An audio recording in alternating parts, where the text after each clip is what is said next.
siguiente programa es para todas las edades. No contiene escenas de sexo o violencia. Clasificación familiar.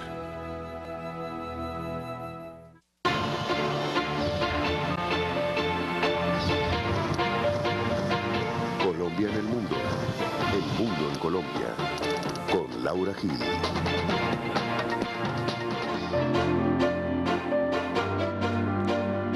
Soy Laura Gil y esto es Hashtag Internacional, un programa para debatir temas de Colombia en el mundo y el mundo en Colombia. Nuestro tema para el día de hoy es el paro agrario y nuestro hashtag numeral agroparos. Bienvenidos. Señor Presidente Santos, paro Sinai. Más de 200.000 personas en diferentes partes del mundo salen a las calles para protestar contra la empresa estadounidense Monsanto. Que deben de darnos pasos para nosotros trabajar y que no un solo hombre quiera acabar con la República. La Federación Nacional Campesina inició este jueves la marcha que se viene repitiendo desde el año 1994 en reclamo por la reforma agraria en el país. Que la tierra no está llegando verdaderamente al campesino, al agricultor, sino a gente particulares, gente adinerada. Porque la lucha del campesinado colombiano es la lucha por la paz con justicia social.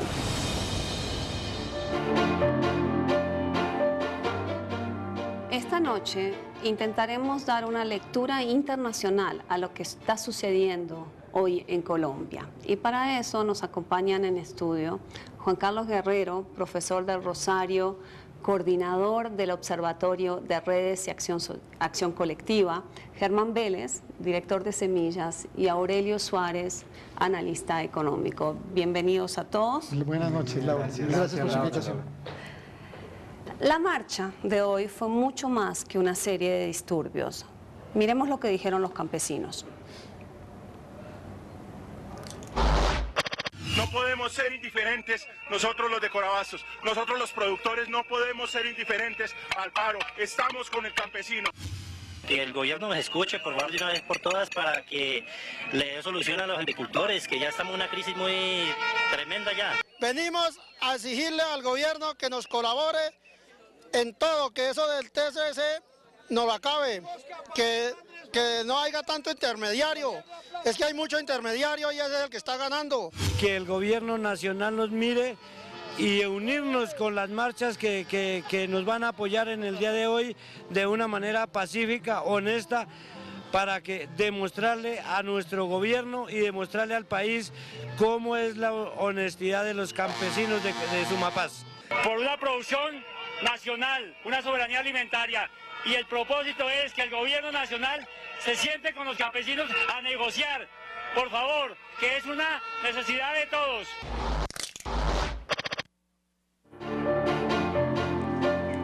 Bueno, arranquemos, Juan Carlos. Yo creo que una de las cosas más interesantes que hemos visto en estos últimos días es cómo ese campesinado colombiano logró conectarse con las clases medias urbanas que salieron a marchar con ellos. ¿Qué está pasando?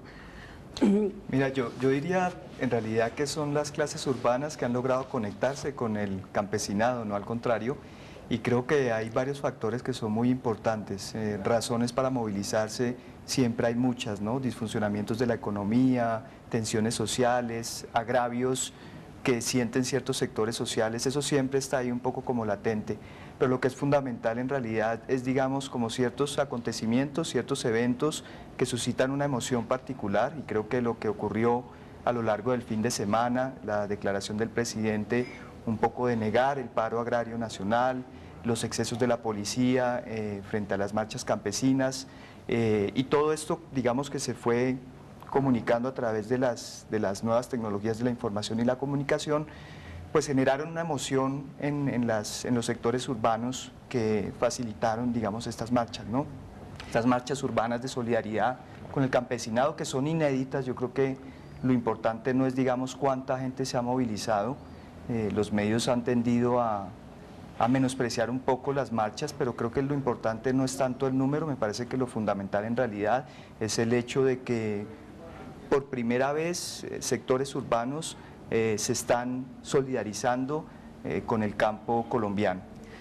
Aurelio, usted que conoce tanto el campo colombiano, ¿cree que, digamos, esta solidaridad que se ha logrado establecer, por lo menos yo desde que puse pies en Colombia, es la primera vez que logro verla de una manera tan clara, que está aquí para quedarse? ¿Estamos en un momento de quiebre?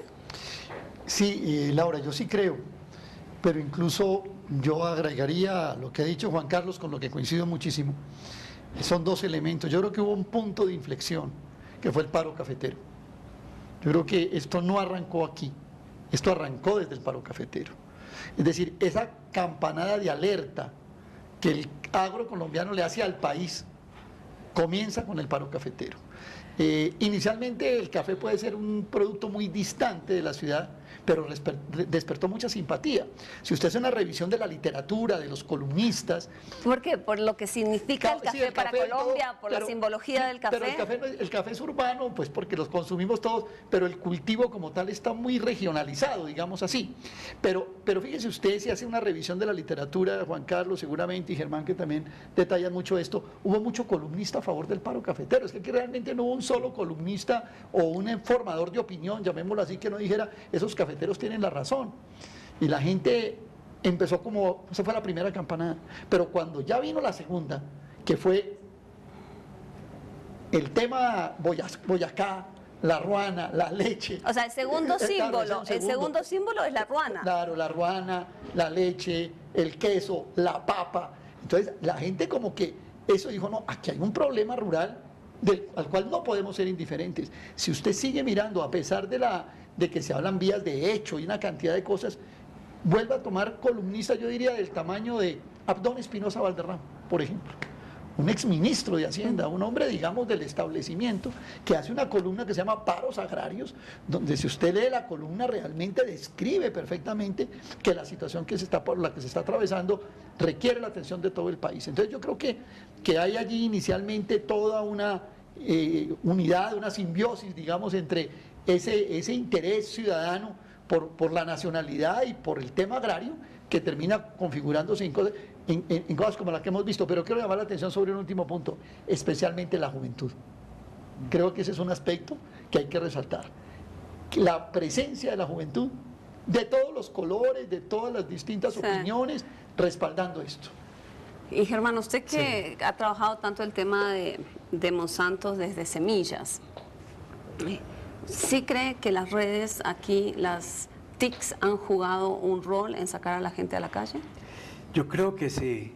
Yo creo que la parte de comunicación, como se ha mostrado en los últimos días y meses, y no solamente en Colombia, sino en América Latina, del papel que desempeñan todas estas transnacionales para el control global de las semillas, del tema alimentario en el mundo.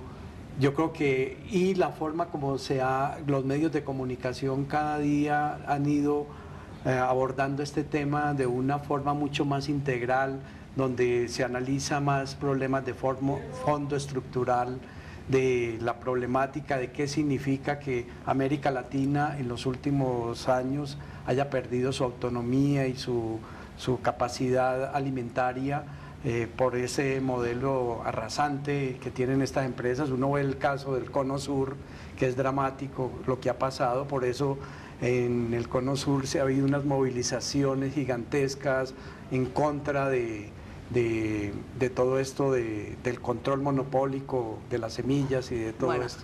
Pero yo agregaría algo, porque yo tengo un optimismo un poco moderado con respecto a la posibilidad de que esta simbiosis permanezca en el tiempo. O sea, las nuevas tecnologías de la información y la comunicación son fundamentales para suscitar acontecimientos como el cacerolazo, movilizaciones un poco espontáneas y muy llenas de emotividad, pero la posibilidad de que esto perdure en el tiempo depende de que surja una opinión pública informada sobre estos temas, y eso es lo que es mucho más difícil, ¿no? En estos temas agrarios hay cuestiones, por ejemplo, sobre los cultivos transgénicos, son cuestiones que tienen una cierta dificultad técnica de comprender para muchas personas, y ahí hay una labor, digamos, fundamental en términos de las personas que han venido trabajando este tema, como es el caso de semillas, de informar a la opinión pública para que esto realmente se quede en el tiempo, ¿no?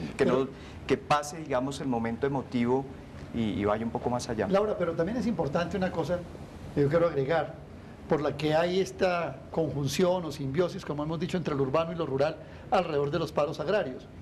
Y es que en Colombia la población rural sigue siendo muy alta.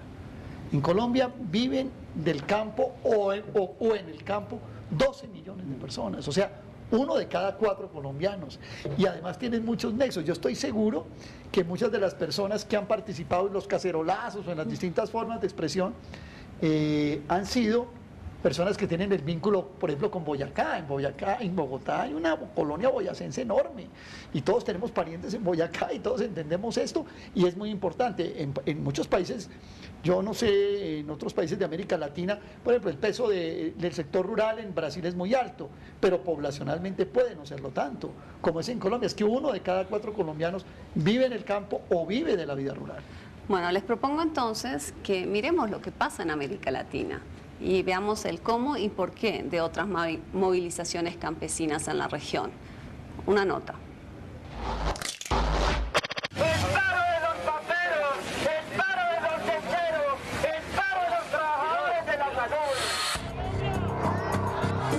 Campo, uno de los pilares de la economía latinoamericana, es escenario de protestas que exigen soluciones para problemas desde el acceso a la tierra, los altos impuestos, la falta de recursos para cultivar, hasta la liberación económica. Nosotros somos campesinos, o sea, no vendemos la tierra. Algunos compañeros y compañeras hemos tenido que emigrar a la ciudad. Todos contra Monsanto. En mayo, miles de personas de más de 40 países y 5 continentes alzaron su voz.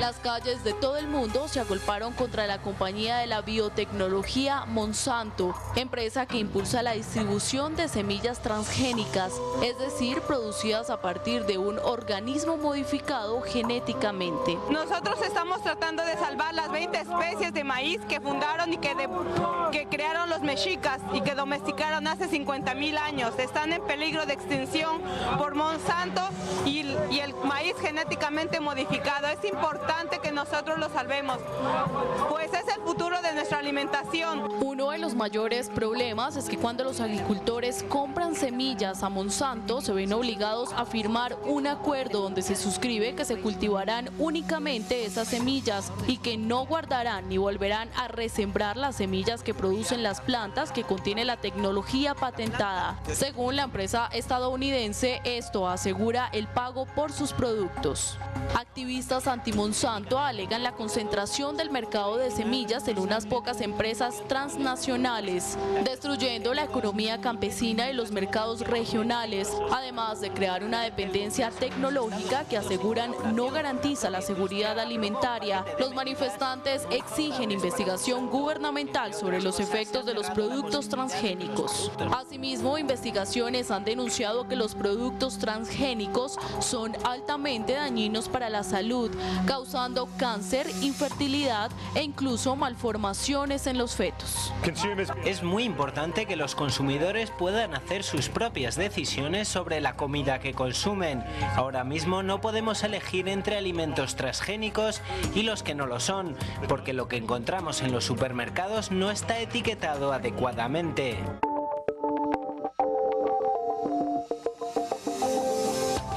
El pasado 17 de abril, miles de activistas del movimiento Los Sin Tierra de Brasil protestaron en diferentes ciudades, ocuparon haciendas y bloquearon varias vías del país para presionar al gobierno de la presidenta Dilma Rousseff a acelerar la reforma agraria que reclaman 150.000 familias campesinas, demandando principalmente el asentamiento de tierras propias.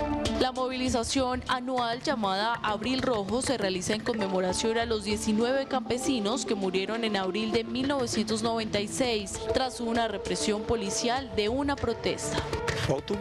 Hace falta que el gobierno se ocupe más de nosotros y de la reforma agraria. Nosotros hacemos las luchas, pero cuando las hacemos ellos hacen promesas y que se quedan en las promesas que jamás se realizan. Este es uno de los más grandes movimientos campesinos del mundo, una organización que nació hace 20 años ante la desesperación de campesinos privados de tierras en el estado Río Grande del Sur. logrando extenderse a casi todos los estados del grande suramericano.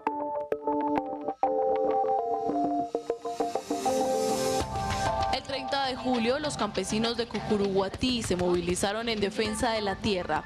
Los líderes sociales acusaron a las empresas privadas de apoderarse ilegalmente de los terrenos de esa zona del país. Toda la ilegalidad de las tierras, la cuestión de las titulaciones duplicadas o la irregularidad de la documentación de esas tierras hasta hoy no esclarecida y acusada en vano a los compañeros de invasión de inmuebles.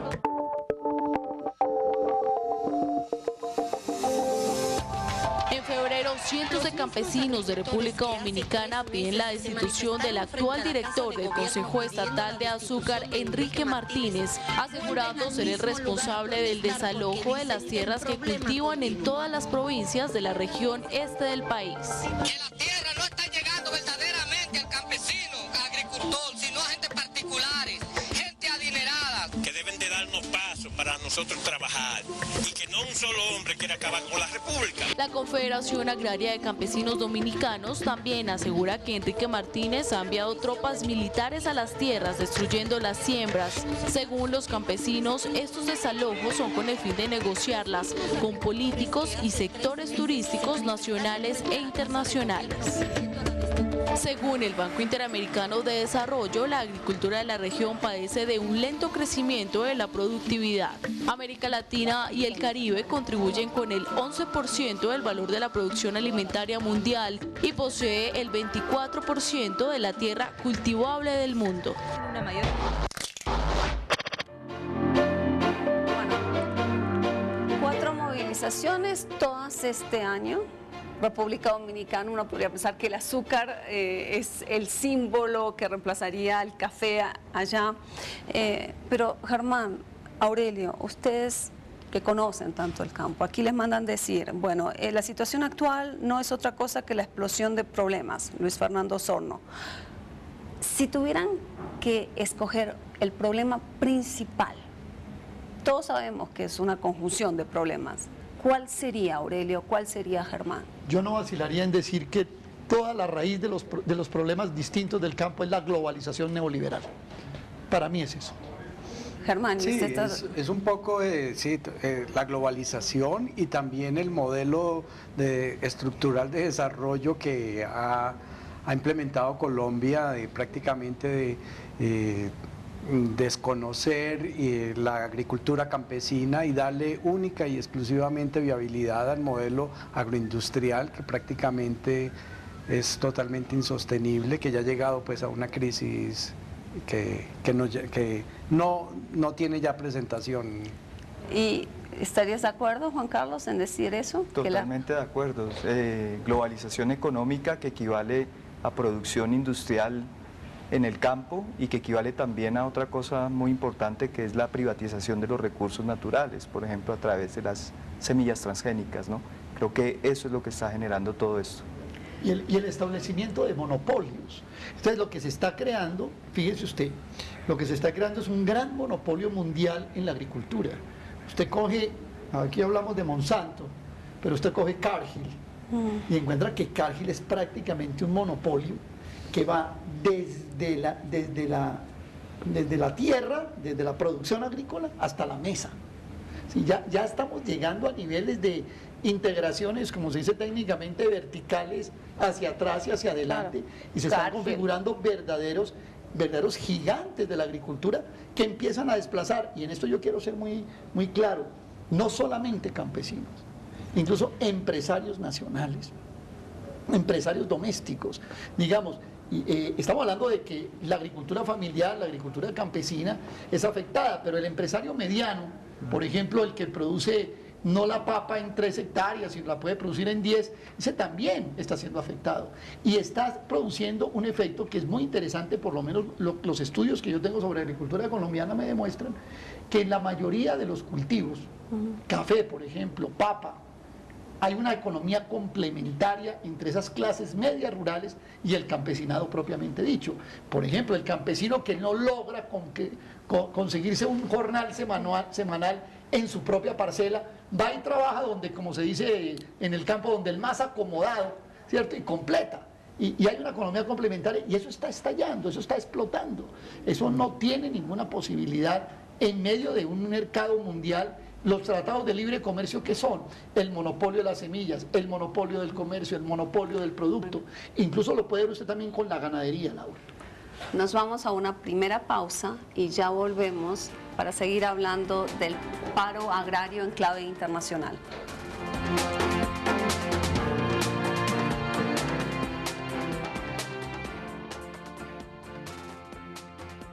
Ya regresamos con Hashtag Internacional.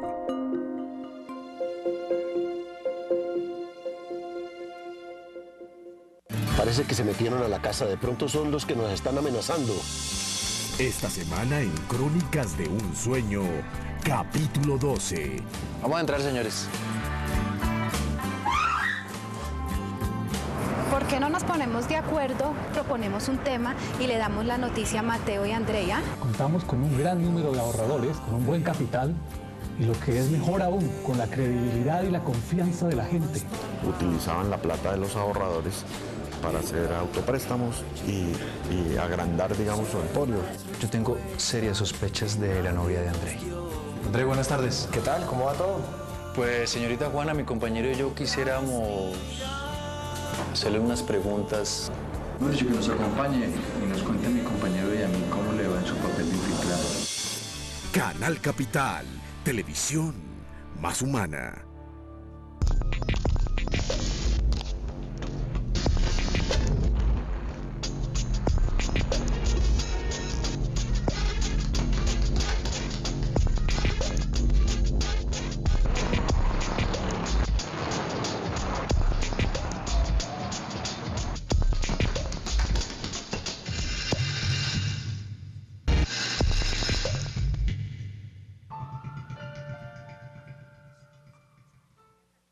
Canal Capital y la Oficina del Alto Comisionado para los Derechos Humanos de las Naciones Unidas en una alianza estratégica por las víctimas, los derechos y una cultura de paz.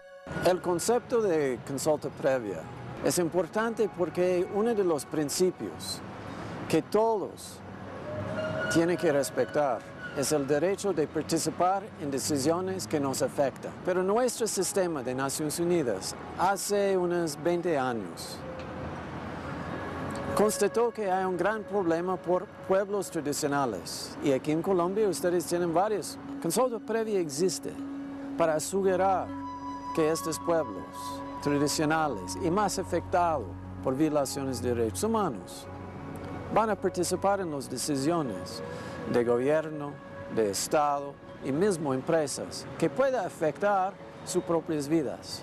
Canal Capital, televisión más humana.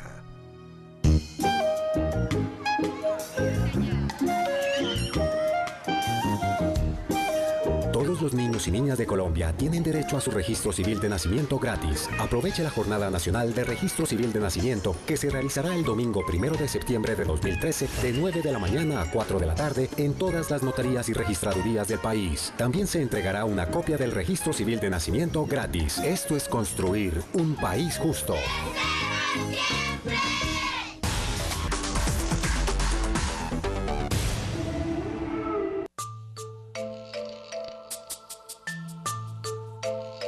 Salvemos a Colombia de la muerte que la amenaza. Unámonos todos y por medio de la predicación, los consejos y ese amor patrio que mora, más o menos desconocido, en el fondo de todo corazón humano, lancémonos juntos a salvarla, a volver por su honra y a sacarla del abismo. Soledad Acosta de Samper, historiadora, periodista, cuentista y novelista colombiana. Canal Capital, televisión más humana.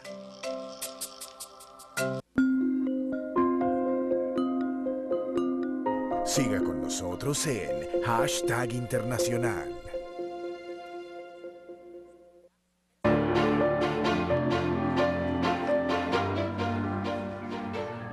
Estamos aquí en Canal Capital tratando de entender el paro agrario desde la lectura internacional. Habíamos quedado en la discusión sobre el gran problema del agro y había acuerdo alrededor de esta mesa que se trataba de la apertura económica, de un proceso de globalización económica. Hagamos un pequeño paréntesis antes de entrar de fondo en este tema para hablar con Germán del tema de las semillas. En mayo la manifestación en contra de Monsanto tuvo lugar en 40 países. Nosotros llegamos 3-4 meses después y el tema se está colando en las demandas de los campesinos hoy en día, principalmente por los peligros que crea la resiembra. Jorge Orlando Melo sacó hoy una columna titulada ICA, Semillas de la Ira, en la que dice en que un campesino que viole la norma de la resiembra podría ser multado hasta con 10.000 salarios mínimos, más que los 1.500 con los que se sanciona a los que siembran la hoja de coca. Y puede también ser penalizado, o sea, y sujeto a ser delincuente, puede quedar como un delincuente y hasta cárcel le pueden dar. Exacto, es que mira... Entonces, a ver si nos explica qué está en juego con lo de las semillas transgénicas. Claro, es que hasta hace muy poquitos años cualquier agricultor podía guardar sus semillas, incluso de las híbridas de las empresas. Se llamaban las semillas del costal, ¿no, Germán? Sí, pero habían normas de semillas, porque las tenemos desde el año 93, pero no tenían dientes. Y el año 2006 se hizo una modificación pequeña de un articulito del Código Penal, que ahora es el artículo 4, que habla de la usurpación de los derechos de obtentores vegetales, que dice que el que usurpe los derechos de propiedad de una semilla protegida legalmente o similarmente confundible con una protegida legalmente, incurrirá en 4 a 8 años de cárcel y hasta 1.500 salarios mínimos de multa. Entonces, ¿qué significa eso? Que ya lo que era antes declarativo o que promovía el gobierno, que solo se debían de utilizar las semillas certificadas de las empresas, ahora ya se penaliza el uso de las semillas. O sea, no solamente de las semillas de las empresas, sino que arrastra el control y la penalización de las semillas criollas que tienen los millones de campesinos.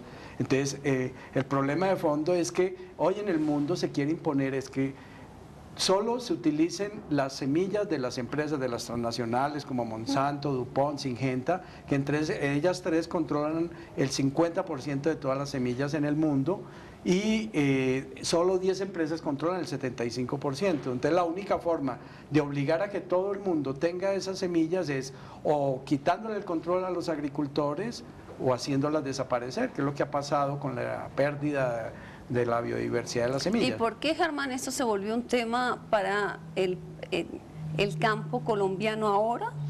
Ahora se volvió, o sea, una de las cosas que sacó el ICA en la última resolución de la 970, que controla todo el uso de las semillas, da la posibilidad de que el ICA se vuelva una entidad netamente policiva, de ir a perseguir a cualquier agricultor o vendedor de semillas que no tenga certificación y sello de que es controlada por las empresas. Pero todo ese ánimo y todo ese entusiasmo por la defensa de la propiedad intelectual de los dueños, pongámoslo entre comillas, de las semillas, está enmarcada en los tratados de libre comercio. O sea, ese activismo del ICA en la defensa de la propiedad intelectual es muy propio de los tratados de libre comercio. Mire, cuando Colombia aprobó el Tratado de Libre Comercio con los Estados Unidos, Colombia tuvo que adherir a OPOP 91 y a 10 tratados más, entonces el Tratado de Budapest, por ejemplo, que consagran toda esta apropiación. Ahora, es muy importante que los televidentes y los que nos están viendo en este momento piensen en esto. Apropiarse de las semillas es apropiarse de la vida, es apropiarse del alimento. Es decir, aquí no se están apropiando de cualquier cosa, de este vaso, de esta silla, se están apropiando, volviéndose los dueños de la vida de la gente. Y eso es muy grave lo que está pasando. Lo que es sorprendente es que realmente estamos llegando tarde a esos debates. Exactamente. A mí me gustó mucho la nota que hicieron porque se muestra claramente que todas estas movilizaciones campesinas no son una especificidad colombiana, algo que está pasando solamente aquí, en el documental lo mostraron bien, es un fenómeno que está ocurriendo en América Latina y en el mundo entero. Basta ver lo que está sucediendo en la India, que es un país en el que hubo una famosa revolución blanca porque se utilizaron las semillas transgénicas para el cultivo de algodón que hicieron de la India el segundo productor de algodón como mundial para que en el Gandhi se mundo. retorciera Y hoy en día ¿no? están protestando contra ese fenómeno. Los campesinos en la India. Pero nosotros estamos todavía muy por fuera de esos debates, un poco todavía como una especie de Tíbet, todavía bastante aislados de esos debates. Y son debates que ya llevan bastante tiempo, porque estas movilizaciones arrancaron desde el año 93 con Vía Campesina, que son redes transnacionales de organizaciones campesinas. ¿Estas muy organizaciones activas. campesinas colombianas se están uniendo a estas redes? Porque fíjate que en términos de transnacionalización de redes, el movimiento de derechos humanos colombianos, por ejemplo, es uno de los más con más conexiones transnacionales. El ambiental parece que estuviera arrancando. ¿Cómo lo ves en el sector agrario? Nos estamos vinculando, pero muy lentamente, realmente muy despacio. O sea, hay 3 organizaciones colombianas que están vinculadas a Vía Campesina. Y si ustedes, digamos, hacen una lista de las organizaciones que en América del Sur, organizaciones latinoamericanas de campesinos que están en Vía Campesina, hay más o menos 18 organizaciones. Vía Campesina es una red. Sí, es una red transnacional mundial que cubre todos los continentes. La más cubre grande, todos los la más continentes. importante. Es que yo creo que en la más Colombia... importante. Y lo increíble es que entre esos 17 países latinoamericanos que hacen parte de Vía Campesina, nosotros los colombianos, en términos de número de organizaciones vinculadas a Vía Campesinas, estamos en el puesto 10, puesto 11, muy lejos obviamente de Brasil, muy lejos de México, muy lejos de otros países latinoamericanos que han estado muy activos. Laura, es que yo creo que nosotros estamos en la discusión de los efectos. O sea, la gente hasta ahora está viendo los problemas. Fíjese usted que en este paro agrario, llamémoslo así, usted ha encontrado, empiezan a oírse voces que dicen, oiga, los que advirtieron lo del TLC tenían la razón. Es decir, hasta ahora como que empieza a haber en la opinión una especie... Antes de entrar en TLC, ¿te puedo mandar una pregunta que nos llegan aquí? Daniel Busto manda a decir, ¿por qué la apertura tiene que ser la culpable? No puede ser el tema del despojo de tierras, y yo reformularía la pregunta diciendo el tema del acceso a la tierra, no solo el despojo. Sí, y lo que pasa es que Germán lo tocó inicialmente cuando hablamos, digamos, en la introducción del tema. Yo he sintetizado que lo que viene pasando con el agro colombiano, con el café, con los cultivos fundamentalmente de raigambre campesino, de clima frío, se juntan 2 fenómenos estructurales, que los mencionó Germán, y fenómenos coyunturales o causas coyunturales. Los estructurales, ¿cuáles son? Sin duda, Colombia es un país altamente célebre en el mundo, digamos, eso se puede llamar celebridad, por tener uno de los regímenes de distribución de tierra más inicuos en el planeta. Para darle una idea a los televidentes, y perdónenme si me alargo un poquitico, ustedes saben que estas distribuciones se miden a través del llamado coeficiente de Gini, que se mide de 0 a 1, y entre más cerca a 1, más injusto es, digámoslo así. En Colombia, cuando se analiza la distribución de la tierra desde el punto de vista del tamaño de los predios, Gini nos da 0,91. Y cuando se analiza desde el valor de los predios nos da 0,85. Es difícil encontrar, yo le cuento como una anécdota muy breve, yo fui invitado a una reunión con Vía Campesina y otras organizaciones, preparatoria a una reunión mundial de FAO. Y el señor que expuso lo de FAO, la distribución de la tierra de los países participantes, no metió a Colombia. Dijo, mire, esto es lo injusto. Y habló Brasil, 0 tanto. Y dije, señor, usted se le olvidó Colombia, que tiene 0,91. Y el tipo casi se cae del asiento. Dijo, imposible. Le dije, esa sí es cierto. Entonces, ahí hay un problema estructural de fondo. Sin embargo, yo diría que la culpa no la tiene la apertura en última. O sea, la culpa la tienen los gobiernos que deben prepararse para esa apertura. Es decir, la globalización es un hecho, digamos, evidente, y al cual no nos podemos aislar de ese fenómeno completamente, pero sí hay una responsabilidad muy grande por parte de los gobiernos, porque son los gobiernos los que deben prepararse o preparar a sus países para esa apertura económica. Y yo creo que en Colombia, desafortunadamente, el único que hizo un intento más o menos por preparar esa apertura fue el gobierno de Virgilio Barco, que pensaba en una apertura más o menos gradual, etcétera, pero a partir del gobierno de Gaviria, en términos de previsión y de realmente prepararse para el proceso de apertura, ha sido desastroso. Pero para el caso de la agricultura, perdón, Sí. Dele, Germán. Para el caso de la agricultura, una agricultura hoy en el mundo no funciona si no hay subsidios. Así es. Y entonces, en Europa, en Estados Unidos, la agricultura no ha desaparecido porque es absolutamente subsidiada, sería totalmente inviable, y en ningún país de América Latina, y en Colombia es dramático que los campesinos han sido totalmente aislados. Germán, voy a pedir antes de que sigan, los mercados. Espérame, le voy a pedir a producción si nos pone la gráfica de subsidios en el mundo que preparamos justamente para esta discusión sobre los subsidios. Eso que ven ahí en pantalla son los subsidios. La fuente es la OECD, es porcentaje de subsidio con relación a la facturación agrícola. Entonces miren, por ejemplo, Noruega, que alcanza casi un 70%, pero lo que tienen que notar, Aurelio, y es lo interesante, es que en todos está bajando. O sea, los subsidios se están recortando en todos lados, y eso seguramente explica por qué estos paros agrarios también los vemos en países como Francia. Sí, Laura, pero hay algo que es muy interesante y puede complementar esta gráfica. En el mundo puede que haya en algunos sitios reducción del dinero entregado a los agricultores en forma de subsidios, pero paralelo con eso, quiero darle este dato, han venido aumentando las medidas proteccionistas. Ajá. Hay una página que es defensora del libre comercio, pero que entrega información buena en ese sentido. Recomendémosla a los televidentes, se llama Global Trade Alert, ¿sí? Alerta al comercio global, que dice esto: desde la crisis del año 2008 a diciembre del 2012, en el mundo se implementaron 2.430 medidas proteccionistas.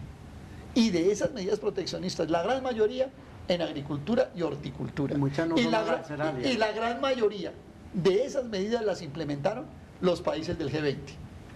O sea, estos bajan subsidios pero suben medidas proteccionistas, te ponen cuotas, arman barreras sanitarias, generan distintos tipos de impedimentos. En la Unión Europea, es bueno que se sepa, en la Unión Europea exportar leche a la Unión Europea o derivados lácteos no tiene arancel. ¿Y sabe cuántos litros de leche ha entrado a la Unión Europea desde el año 90? 0. Porque dicen, esto no tiene arancel, pero vaya, lléveme un litro de leche. Aquí hay una pregunta, Andrés Barreto. Si Colombia hubiera aplicado subsidios, nadie le hubiera firmado un TLC. Mentiras. Estados Unidos mantuvo los subsidios. Totalmente. Estados Unidos porque mantuvo es un problema de seguridad nacional. Claro, Estados Unidos tiene los subsidios. Colombia le firmó TLC a Estados Unidos con los subsidios. Y Colombia le entregó los aranceles. O sea, eso fue una alianza entre David y Goliat. Goliat se quedó con el mazo y David entregó la onda. Les propongo que veamos una nota sobre TLC, pero antes, Juan Carlos, nos llegó un trino que me parece interesante porque es de la escuela Falsborda, y lo que dice que los que llegamos tarde a los debates somos nosotros, no ellos. Y me parece o sea, los de este programa y no los de... Y no el movimiento campesino. Hay muchas preguntas sobre si los TLC sí o no son responsables de la situación del agro. Pero antes de entrar en eso, les propongo que miremos la nota sobre los TLCs.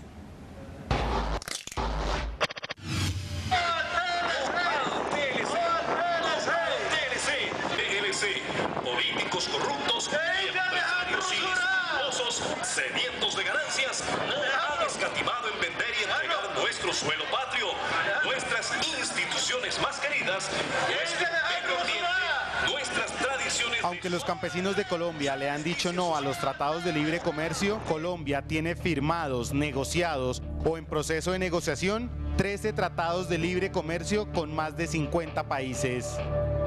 Colombia por separado ha firmado tratados de libre comercio con Estados Unidos, México, Chile, Canadá y Corea del Sur, que incluye a Bolivia, Colombia, Ecuador, Perú y Venezuela. Tiene acuerdos comerciales con el Mercosur, es decir, con Argentina, Brasil, Paraguay y Uruguay. También Colombia tiene un acuerdo de libre comercio con la EFTA, la European Free Trade Association, y con los 27 países que conforman la Unión Europea. De manera reciente en la región también avanzan los acuerdos comerciales con la denominada Alianza del Pacífico, que incluye a Colombia, Chile, México y Perú. Es decir, que la política económica de Colombia ha sido la de la apertura, la de la liberalización, la del libre comercio, una política de mercados abiertos, de neoliberalismo que pretende impulsar el crecimiento del país aumentando las exportaciones. Los procesos de negociación de tratados de libre comercio en Colombia siempre han tenido oposición. En el caso del TLC con Estados Unidos, que en mayo pasado cumplió su primer año de implementación, las cifras no favorecen del todo a Colombia, pues según el DANE, entre mayo del 2012 y marzo del 2013, Colombia exportó 18.854 millones de dólares al mercado estadounidense, 9.4% menos que un año antes sin acuerdo comercial. Pero aunque Estados Unidos arrancó con ventaja el primer año del TLC con Colombia, según el Ministerio de Comercio, ahora hay 775 nuevas empresas exportadoras en el país y Colombia vendió 187 nuevos productos a estados de Estados Unidos donde antes no tenía acceso. Este balance agridulce no ha sido una experiencia exclusiva de Colombia. Otros países de América Latina, como México y Chile, tras un año de TLC con Estados Unidos, empezaron comprando más productos americanos que exportando, pero en los años siguientes esta tendencia se revirtió. El campo colombiano está en una competencia desigual en el comercio internacional, pues el sector agrícola de Colombia es de pequeños y medianos productores, con desventajas como la revaluación, la falta de infraestructura, la escasa tecnología y los subsidios agrícolas que tienen los macroproductores extranjeros. Entonces, ¿qué impactos tienen los tratados de libre comercio en la situación de los campesinos de Colombia?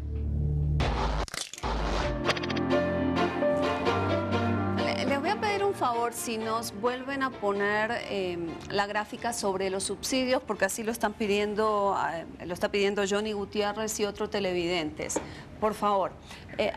Bueno, entonces aquí lo que se plantea en la gráfica, lo que se plantea en la nota es que los TLCs en la primera etapa juegan contra el más débil, pero después se revierte la tendencia. Entonces, no lo cree, Germán no lo cree. ¿Por qué no lo cree? Mira, pues tenemos los casos muy concretos de lo que ha pasado en México y en Chile. O sea, México en este momento, a pesar de que algunos sectores agroindustriales poderosos han tenido algún desarrollo, el campo mexicano está destrozado.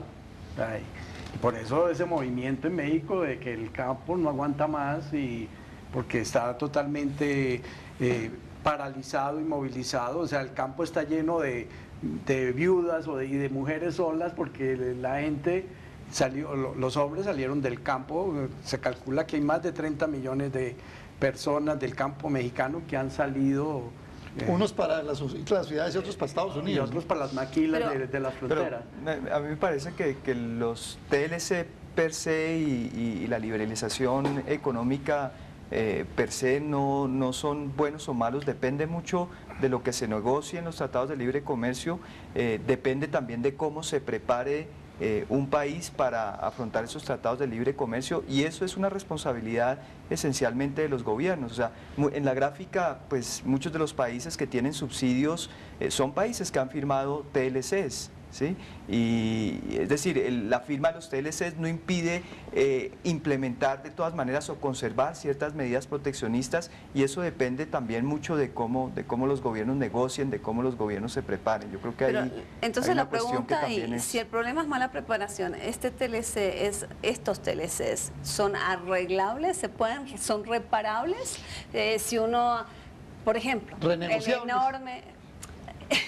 Reparables primero en el sentido, porque por ejemplo el tema de la infraestructura, que es una queja recurrente en este paro agrario, no depende de una renegociación. Sí, correcto.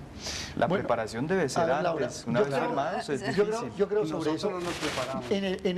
Aunque digamos, una cosa es, estamos hablando a nivel de Latinoamérica, y fíjese usted que la primera potencia agrícola del mundo, por lo menos pelea en muchos renglones, es Brasil.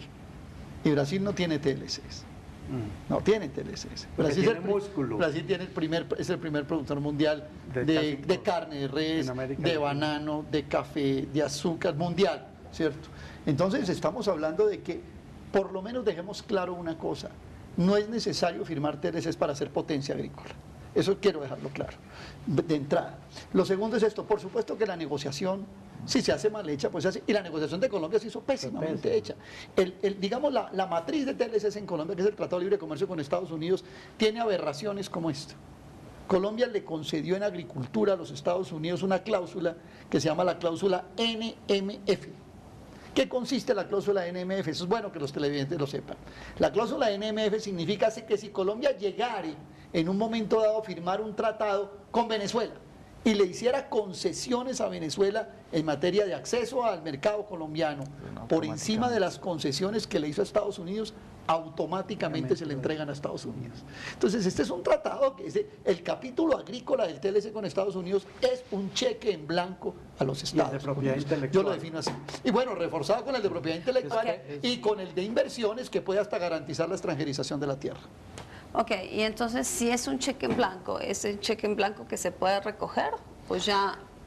Pues una vez firmado es más difícil, ¿no? Obviamente, no, pero el TLC tiene, los TLCs tienen mecanismos que permiten denunciar incluso todo el tratado. La cláusula 23.6 del TLC de Colombia con los Estados Unidos permite denunciar el tratado con anticipación. No ¿Hay precedentes? Pero tienen que haber acuerdos. ¿Hay precedentes de una denuncia de TLC? Sí, puede denunciarse. No se dice que haya precedentes. Ahora tiene que haber mucho con los gobiernos. Vamos a una pausa y ya volvemos para seguir hablando del paro agrario. Pero tiene que haber mucho. Ya regresamos con Hashtag Internacional.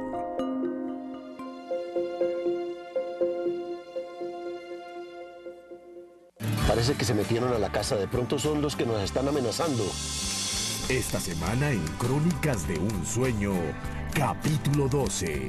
Vamos a entrar, señores. ¿Por qué no nos ponemos de acuerdo, proponemos un tema y le damos la noticia a Mateo y Andrea? Contamos con un gran número de ahorradores, con un buen capital y lo que es mejor aún, con la credibilidad y la confianza de la gente. Utilizaban la plata de los ahorradores para hacer autopréstamos y agrandar, digamos, su emporio. Yo tengo serias sospechas de la novia de André. André, buenas tardes. ¿Qué tal? ¿Cómo va todo? Pues, señorita Juana, mi compañero y yo quisiéramos hacerle unas preguntas. Hemos dicho que nos acompañe y nos cuente a mi compañero y a mí cómo le va en su papel de infiltrado.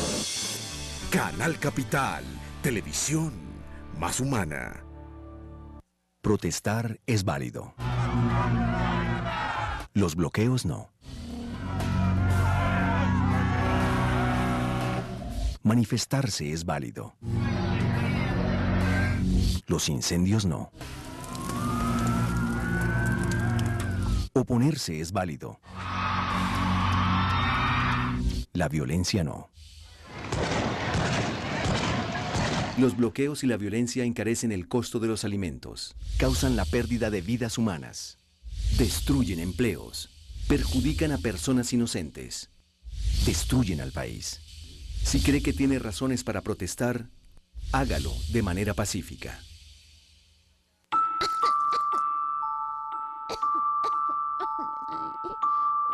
Algunas cosas no tienen marcha atrás, pero otras pueden cambiar. La Fiscalía General de la Nación cuenta con unidades especiales que investigan los delitos contra el medio ambiente. Denúncielos. Usted es la clave para hacer de este un país más justo.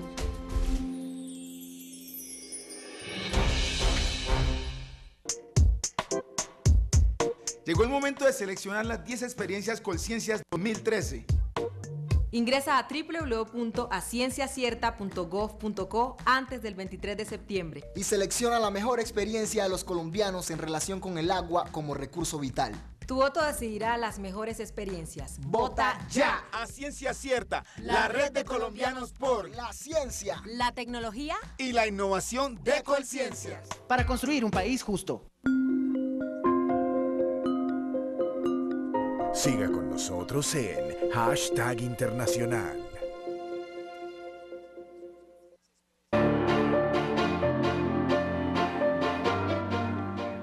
Bueno, seguimos hablando del paro agrario en clave internacional y contestando preguntas de los televidentes. María José Cuervo una estudiante de los Andes que se unió a la marcha hoy, manda a preguntar cómo se relaciona el problema del agro con la locomotora minero-energética.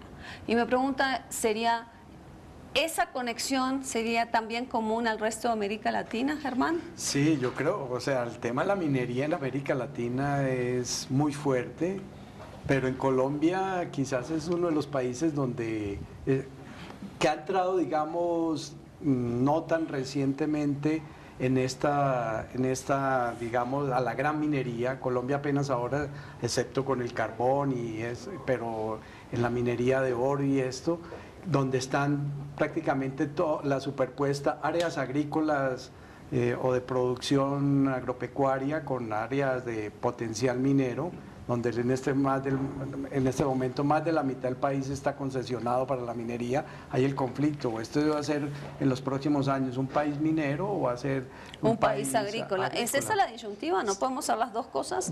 Cuando uno mira todas estas problemáticas del agro, las dificultades para salir, a mí me lleva a una conclusión. Yo creo que hay una decisión tomada, y es hacer de Colombia un país minero. Exacto. O lo llaman minero energético, llámalo minero, para que todo el mundo entienda. ¿Sí? Yo creo que la decisión está tomada. O sea, que el país va a vender carbón, va a vender oro y va a vender petróleo hasta donde se le agote, y con eso va a comprar los bienes manufacturados y la agricultura. Hay doble efecto en la minería y la agricultura. ¿Cuál es el doble efecto? Hay un efecto que es el que señaló Germán muy bien, que hay superposición de territorios con títulos mineros sobre producción agrícola. Por ejemplo, incluso en temas cafeteros, parte de cordilleras huilenses, parte de cordilleras nariñenses están superpuestos. O sea que hay un conflicto territorial que el gobierno tiene que decir, ¿a qué va a hacer minería o agricultura? Ese es un primer problema. Yo quiero enfatizar en un segundo problema, que es el problema económico. Cuando un país se especializa en la explotación y exportación de recursos agrícolas, de recursos naturales no renovables, minería, petróleo, se produce en estas economías lo que se llama la enfermedad holandesa. Sí, claro. ¿En qué consiste esa enfermedad holandesa? En que el peso nativo, la moneda nativa, en este caso el peso colombiano, se gana valor frente a al dólar por la cantidad de dólares que entran para hacer esas explotaciones y también fruto de las exportaciones. Y entonces las importaciones se vuelven muy baratas y las exportaciones se encarecen. Y hay un tercer problema también que tiene, incluso cuando no hay superposición, digamos, a nivel territorial de las dos actividades, hay un tercer problema que tiene que ver con los efectos también ambientales de la actividad minera en territorios colindantes de actividad agrícola. Eso también es por ejemplo, la afectación en las aguas, ¿no? El conflicto por el agua es fundamental. Perdonen mi ingenuidad, pero creo que las preguntas las tenemos que ir desmenuzando. ¿Por qué un país que fue agrícola tiene que ser agrícola por siempre? ¿Es esa la apuesta que tienen que hacer todos los países? Un país que no sea capaz de autoabastecerse de alimentos es un país que está condenado a ser esclavo de quien le produce y le suministra los alimentos. En el año 2001, George Bush padre dijo, ustedes se pueden imaginar un país que no sea capaz de producir los alimentos, será un país sometido al chantaje internacional, será un país vulnerable. Por eso en estos días Monseñor Castro, el obispo de Tunja, tuvo la razón cuando dijo, importar alimentos es traición a la patria. Yo estoy de acuerdo con esa frase de Monseñor Castro. No me diga, Aurelio, que va a estar de acuerdo ahora con llamar traición a la patria todo lo que, con lo que uno no está de acuerdo. Pero es que coger y entregarle Laura, discúlpeme, es que Colombia está importando el 100% del trigo, el 100% de la cebada, el 90% de la soya, el 90% bueno, pero déjenme seguir jugando abogado del diablo. Por eso, lo que les diría un defensor de la apertura económica sería, sí, pero está pagando el consumidor en las ciudades, está pagando el trigo mucho más barato, el arroz mucho más barato, el café mucho más barato. No es cierto. Mire usted el caso de México. En México es el maíz es originario de México, todos lo sabemos. Resulta que cuando México entrega el mercado interno mexicano en el TLC del 94 con Estados Unidos, México hoy produce, si acaso, el 45% de su maíz. Está importando 12 millones de toneladas. Y cuando la crisis del 2008, que se dispararon los alimentos, la tortilla de maíz se multiplicó multiplicó por el doble. Y estoy hablando de la tortilla, que es la comida diaria mexicana. Los huevos en Haití, en los mercados que se han entregado, todos terminan. Primero se toman el mercado y después de que se lo toman, son precios de monopolio. Claro. Ahí no vienen a ser Y para el consumidor también hay otros, digamos, puede ser que en términos de precios sea atractivo, pero también hay unos costos, por ejemplo, con los cultivos transgénicos, todo el tema de los efectos que pueda tener para la salud. Es por eso que hay movimientos en este momento de resistencia de consumidores. Bueno, cuando Clinton va a Haití con el terremoto pronuncia esta frase, dice, yo no sabía que el arroz de Arkansas iba a hacer tanto daño. Y sabe, yo quisiera citar aquí al profesor César Rodríguez, que dijo esta semana en El Espectador, comer es un acto político. Eso es cierto. Claro. Carlos Eduardo CG entonces pregunta si ya no se puede... Fracasaste como abogada del diablo, te veo. Fracasaste como abogada del diablo. Carlos Eduardo CG manda a preguntar si ya no se puede, digamos, políticamente es absolutamente inconcebible pensar en denunciar un TLC.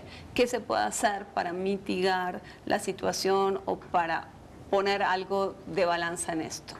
O sea, yo creo que si el Estado colombiano no cambia las políticas estructurales de verdaderamente apoyar la agricultura nacional y volver a recomponer los tejidos sociales campesinos y la autonomía alimentaria del país, la capacidad de producir sus propios alimentos, no podemos resolver o contrarrestar todos esos efectos negativos. Pero y hay cláusulas también incluidas dentro de los tratados de libre comercio que permiten adoptar medidas proteccionistas y que permiten adoptar ciertas cláusulas de salvaguardia. Es básicamente eso es posible en lo que estamos en esta negociación. Debería hacerse. Pero el gobierno no lo hace por las buenas. Juan Carlos, más allá de la preparación que va a tomar mucho tiempo. Nos queda un minuto y yo quería terminar contigo para que nos dijeras qué prevés en términos de acción colectiva a futuro de este movimiento campesino. ¿Lo ves como algo perdurable en el tiempo? ¿Lo ves insertándose en redes transnacionales? ¿Cómo ves el futuro de esta protesta? Pues como lo dije anteriormente, a mí me parece que la perdurabilidad depende mucho de la posibilidad de saltar del momento emotivo a un momento en el que se empiecen a discutir los temas de fondo. Hay temas que realmente necesitan convertirse en temas objeto de debate público, eso es fundamental.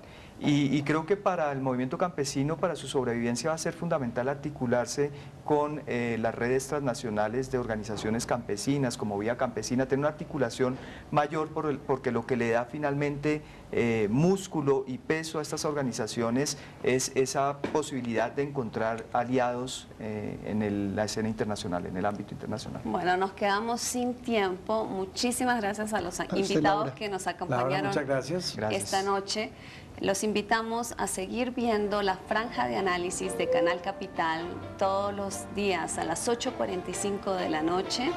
Nosotros nos reencontramos el próximo jueves con otro tema de Colombia en el mundo y el mundo en Colombia y seguimos haciendo TV más humana para ustedes. Muy buenas noches.